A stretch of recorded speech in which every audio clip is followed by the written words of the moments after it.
Bonjour à tous, c'est Loser Killer qui vous parle donc pour une nouvelle vidéo découverte aujourd'hui consacrée au magazine Lego Ninjago officiel pour le mois de juillet 2023, sorti effectivement à la toute fin du mois. 6,99 c'est le prix et bien sûr vous pourrez le retrouver chez tous vos marchands de journaux, rayons presse, d'hypermarchés ou de magasins culturels. Bref, vous connaissez la rengaine. Vous savez aussi qu'on aura donc une figurine ainsi qu'une carte. Et là vous allez me dire, mais attention Loser Killer, la figurine est ouverte. Et bien en fait, c'est parce que j'ai fait un premier essai de vidéo, mais qui a foiré. Donc je me suis dit que j'allais reprendre ça proprement. Donc c'est pour ça que c'est un peu ouvert, mais ne vous inquiétez pas, je ne me suis pas spoilé. Le contenu du magazine, j'en suis sûr, sera incroyable comme d'habitude. Et aussi avec moi, j'ai Shadow sur le côté.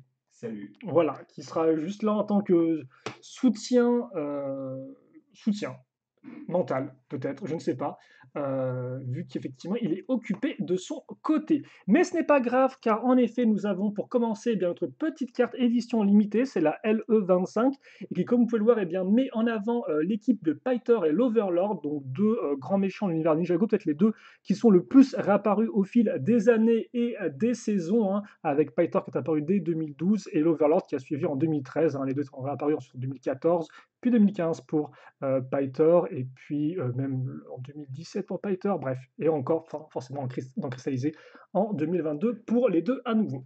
Voilà donc pour tout ce qui est carte et couverture. On va maintenant passer, hop, bah, excusez-moi, à la figurine donc qu'on aura cette fois-ci, et ce sera pas n'importe qui, car en effet ce sera Big J himself, Garmadon, donc avec sa version entre guillemets Oni, hein, on pourrait le dire comme ça. Donc une figurine qui est plutôt intéressante, je vais vous dire pourquoi tout de suite. Juste récupérer donc les petites pièces. Alors encore, vous remarquez la maîtrise de la découpe un peu à l'arrache. Hop,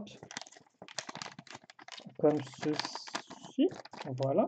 Et donc oui, Garmadon qui est intéressant. Pourquoi? Eh bien simplement parce que cette figurine donc, qui est apparue dans la vague cristallisée n'est apparue que dans un seul modèle, à savoir le mecha de Samurai X, un modèle qui coûtait la somme, excusez-moi, de 120 euros. Donc autant vous dire que c'est pas pour tout le monde, pas pour toutes les bourses. Donc si vous désiriez eh bien, choper Garmadon, mais que vous n'aviez pas l'argent ou l'envie de vous procurer le mecha, eh bien, vous avez cette solution alternative. Donc certes, 7 euros pour une figurine, ça peut paraître un peu cher, mais dans ce cas-là, je pense que ça peut être plutôt cool, vu qu'en plus, alors autant l'imprimé de Garmadon, que ce soit torse, jambes, tête, je ne pourrais pas vous dire s'il était nouveau ou pas avec cristallisé. Je ne crois pas que peut-être tu saches, plus Moi, que j'aurais ça. quand même dit que oui, mais bon, Ça me semble aussi ok, parce que de toute façon, avant, il était apparu, je crois, dans ça faisait plusieurs années qu'il n'était pas 2000, apparu, donc ça veut sûrement 2018, dire qu'il a été refait dans tous les cas pour. je pense, parce que je pense que la dernière version, c'était 2018 ou 2000, Bah, 2018 avec les fils de Garmadon, oui, je j'allais dire pense. les fils de Garmadon. Et je pense qu'il y a un côté un peu plus abîmé, un peu plus proche du film. Donc il viendra avec sa tête ainsi que le petit casque de samouraï qui servira eh bien, à accrocher ce qui peut sembler être un masconi, mais qui est bien censé reprendre eh bien, son vrai visage. Donc assez terrifiant, avec un très bel imprimé, un beau motif. Et ce n'est pas tout, car on aura deux petites cornes pour terminer tout ça. Et par contre, excusez-moi, j'ai zappé une petite pièce, je me disais bien aussi. Parce que oui, contrairement à d'autres figurines de magazines qui des fois ne sont pas aussi bien équipées que leur contrepartie boîte de jeu, là ce ne sera pas le cas. Là c'est vraiment exactement la même version que vous pouvez avoir dans la boîte de jeu, donc avec les petites épaulettes que j'avais zappées, avec les deux petites cornes, et il viendra avec le katana couleur rose transparent qui est toujours aussi joli à regarder. Et donc ça, effectivement, eh bien, ce sera pour notre ami Garmadon, donc une plutôt bonne figurine. Et donc, comme c'est aussi, d'après ce que j'ai cru comprendre, alors je ne me suis pas spoilé sur quelle était la figurine du mois prochain, mais j'ai cru comprendre que ce ne serait plus du cristallisé, qu'on allait passer en effet à Dragon's Rising. Et bien, je me suis dit, autant faire une rapide rétrospective, plutôt photo de famille, de toutes les figurines cristallisées qu'on a eues au fil des mois, car en effet, on en a eu beaucoup. Donc, je vais vous faire ça assez rapidement, hein. Alors, il y a eu bien évidemment les versions Golden Dragon, donc dragon doré. Donc on a eu les quatre, ce qui n'est pas rien. Donc là vous avez Jay, mais on a aussi eu bien sûr Kai, Cole et Zayn. Donc ça c'était quand même une bonne surprise qu'ils les mettent dans le magazine. Donc c'est quand même quatre très belles figurines. Alors forcément elles vont toutes prendre beaucoup de place, donc on va essayer de faire ça rapidement tout en les mettant un peu au fond. Voilà. Mais nous avons aussi eu des versions qu'on pourrait qualifier de traditionnelles pour les ninjas. Donc, à savoir Cole, Lloyd et Zane. Donc ils sont juste en version armure dorée, si je ne m'abuse. Sachant qu'il y a une troisième version pour Cole et Zane, mais qui n'est pas parue dans le magazine. Et donc Lloyd, lui, a une version un peu entre guillemets alternative, qui ressemble à ceci. Avec d'ailleurs des beaux équipements hein, pour nos ninjas, je trouve, qui ont plutôt bien fait leur boulot, parce que généralement, les figurines des magazines ne peuvent pas non plus avoir beaucoup de modifications, donc généralement, ça va jouer en termes d'équipement ou de nouvelles armes qu'ils ont. Et donc là, c'est plutôt propre, je trouve. Et nous avons aussi eu donc des méchants, donc avec l'Overlord himself, ainsi que Asphira et Vangelis, donc là encore des belles figurines. Et enfin, donc, nous allons avoir et nous allons conclure avec eh bien, la figurine de Lloyd en version Oni doré, donc qui là justement ne reprenait pas le masque de sa version 7, ce qui était un peu dommage. Et on va pouvoir le mettre à côté de son papounet Oni, voilà, car on sait à quel point les deux font la paire dans Cristallisé.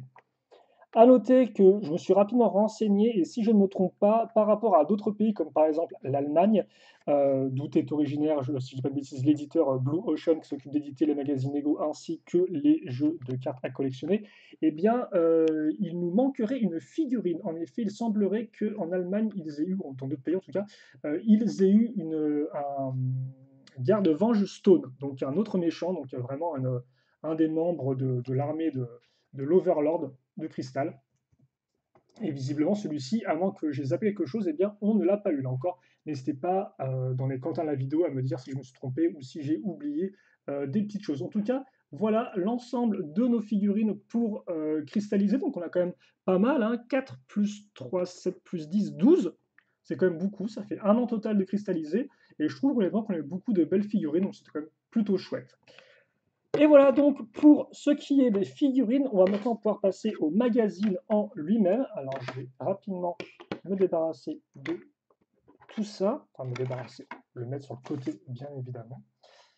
On va remonter d'un niveau avec le petit baril à mini-figurine, c'est bien pratique pour qu'on puisse voir le magazine, et on va voir en tout achetant le contenu du magazine maintenant et ce qu'il contient comme petite surprise. Donc on est plutôt bon là. Ok, ça devrait être pas trop mal. Bon, mon bras brûle un peu, mais c'est pas grave tant que vous pouvez voir le contenu du magazine. Donc il commence avec une pub pour le magazine Ninjago Legacy du mois d'août, justement, qu'on fera en vidéo très prochainement. Le petit sommaire sur le côté. Nous aurons ensuite donc une double page, forcément sur la figurine présente dans le magazine, donc à savoir Garmadon avec son super casque Oni et son épée de folie, comme c'est écrit, hein, je n'invente rien. On vous montre aussi quelques-unes de ses apparitions dans Cristallisé, donc justement quand il est dans l'appartement de Vinny, et ensuite avant le duel final. Et là, un petit album avec, eh bien justement, Garmadon à travers les saisons. Donc saison 4, saison 1, saison 2, donc de quoi rappeler des bons ou des mauvais souvenirs, hein. Ça dépend de quel côté vous étiez, si vous étiez avec lui ou contre lui, forcément, vu que Garmadon, c'est un peu méchant, gentil, hein, ça bouge beaucoup. Des petits jeux, donc, avec Vinny, c'est plutôt cool, un petit jeu avec Vinny et là, Christopher. Christophe plutôt en français, excusez-moi. Ah bah, forcément, un petit jeu des 10 erreurs, hein, on ne s'en passe pas. Une petite pub pour Lego Dreams, le nouveau thème d'action de Lego, qui est plutôt cool d'ailleurs, tout comme d'ailleurs la série télévisée que vous allez regarder par vous-même. Une petite bande dessinée ensuite, Maître et élève, donc qui semble peut-être se passer après Cristallisé. Là encore, je dois vous avouer que je n'ai pas eu les précédentes bandes dessinées, mais là, j'ai l'impression que c'est un peu une période de pause après la fin de Cristallisé. Là encore, je vous laisse découvrir ça par vous-même, je ne vous le spoilerai pas. Des petits jeux suivis donc du double poster. Donc d'un côté, un poster Ninjago cristallisé, donc l'Overlord contre le dragon à 4 têtes avec plein d'images de la série animée en fond. C'est cool, ça change, c'est assez original. Je crois pas qu'on ait des posters justement qui reprenaient entre guillemets des impressions d'écran des épisodes. Et de l'autre côté, j'ai l'impression qu'on a un peu tous les méchants maintenant. Des petits carrés avec un petit filtre Photoshop, ça paye pas de mine. Et donc vous aurez ces personnages-là qui seront mis en avant. Voilà, comme ceci. Ensuite, donc les abonnements, la suite de la bande dessinée, là encore, je ne vous spoil pas. Des petites pages infos sur quoi? Sur noter le gang des super vilains. J'ai envie de dire, c'est bon, on commence à les connaître maintenant. Le gang, le Conseil du Roi de Cristal, c'est leur nom, si je dis pas de bêtises? Conseil du Roi de Oui, Cristal? bah, en français, je sais pas, mais ça devait être le council en effet en anglais. Voilà, donc bon, les différents personnages, hein, Paiter, le mécanicien, Mister F, Harumi, Asphyra, Vangelis. Bien sûr, n'hésitez pas, vous, à dire dans les commentaires lequel vous préférez. Moi, je garde un petit charme pour une petite préférence pour Harumi, bien sûr, parce que c'est aussi celle qui est peut-être la plus caractérisée dans la saison, comme Asphyra. Le reste est un peu plus là pour être là, quoi. Le fameux jeu sur double page avec peut-être besoin d'un dé. Non, juste une figurine par joueur ainsi que 41 briques Lego. C'est extrêmement spécifique, donc j'espère que vous en avez assez chez vous. Et puis, ah bah voilà. Voilà. Ça, c'est ça qu'on veut voir, c'est qu'effectivement, on est bloqué, donc cristallisé depuis à peu près 6 mois, et donc, eh bien, on passe enfin à Dragon's Rising, donc les nouvelles informations sur, eh bien, la nouvelle saison de Ninjago, un renouveau entre guillemets pour Ninjago, le début d'une nouvelle ère ou d'un nouvel arc scénaristique, tout du moins. Donc, bien évidemment, depuis la première partie de la saison a déjà été diffusée sur Oku, vous pouvez la retrouver maintenant encore en replay. Donc je pense que la plupart des informations ne seront pas forcément nouvelles, mais bon, voilà, au moins vous avez une bonne petite entrée en matière. Donc qu'est-ce que la fusion, qu'est-ce qui s'est passé avec les différents royaumes, qui sont Arin, Ryu et Sora, les nouveaux personnages. Ça, je vous laisse découvrir si ce n'est pas déjà fait par vous-même. Et enfin, on arrive déjà à la fin, et donc justement, comme vous pouvez le voir, ce sera le 23 août. Les dragons entrent en scène, donc on est définitivement dans Dragon's Rising. On a même un petit changement de bannière au niveau du haut du magazine, et on aura donc bien Kai dans sa version Dragon's Rising avec une épée de flamme qui est plutôt cool, même si honnêtement, elle me rappelle un peu étrangement celle qu'on a eue justement pour les dragons dorés. On retrouve quand même un peu on retrouve la petite flamme en bas quand même. Ouais. Bon. C'est Euh, une lame cool, celle-ci. oui, ça reste une lame plutôt cool en effet. Tu as tout à fait raison. On aura à nouveau une carte dorée. Bah tiens, Lloyd Oni, j'en parlais justement du fait que dans sa version magazine, on l'a eu avec pas sa vraie tête. Pour le reste, des pages de bande dessinée où visiblement il y a les mechas qui sont mis en avant, peut-être la course de mecha qui aura le droit à une petite bande dessinée. J'ai hâte. Et puis pour le reste, écoutez, on se reverra le 23 août. Alors, peut-être pas dit immédiatement le 23 pile poil, mais dans ces eaux-là, donc pour le début de Dragon's Rising dans le magazine suite du petit préambule que nous avons eu ici avec ces doubles pages. Pour le reste, une pub pour le magazine Lego Star Wars, une pub pour les packs de cartes de la série 6, et puis écoutez, je crois qu'on a fait le tour. Donc moi je vais juste peut-être retirer la petite colle ici, histoire d'avoir quand même une fin de vidéo plutôt propre en termes de visuel. Ok, on va se mettre ici, on va reprendre ça et on va choper notre pote Garmadon, qui est d'ailleurs quand même une très belle figurine, hein, et comme je l'ai dit en plus, qui est quand même rare, on peut le dire.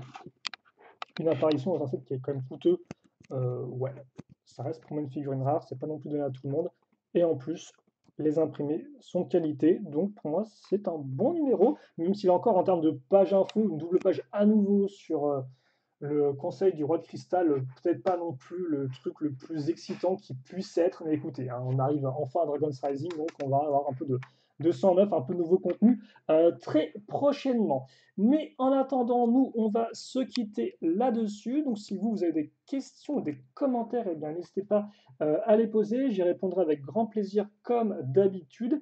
Et puis pour le reste, écoutez, bien passez une bonne journée, une bonne soirée, une bonne tout ce que vous voulez. Portez-vous bien et à la prochaine. Salut à tous et à toutes.